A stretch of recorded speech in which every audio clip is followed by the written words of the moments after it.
আমার নাম প্রদীপ দেবনাথ। আমি নবীনগর থানা 7 নম্বর উচ্চ বিদ্যালয় থেকে এসেছি।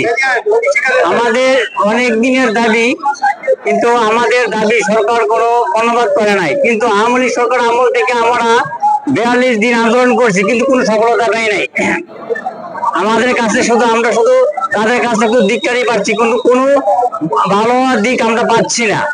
আমাদের অনেক দিনের দাবি, শেষ পর্যন্ত আমরা 20% বাড়ি ভাড়া সরকার কাছ থেকে এটাই চাচ্ছি যে অন্তত আমাদের 20% বাড়ি ভাড়া দেওয়া হোক, আর 1500 টাকা মেডিকেল ভাতা।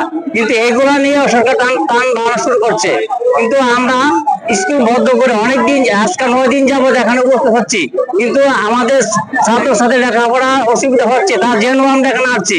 কিন্তু সরকার কোনো এই ব্যাপারে কোনো পদক্ষেপ নেয় না। এই জন্য আমরা শিক্ষক সমাজ খুবই দুঃখিত।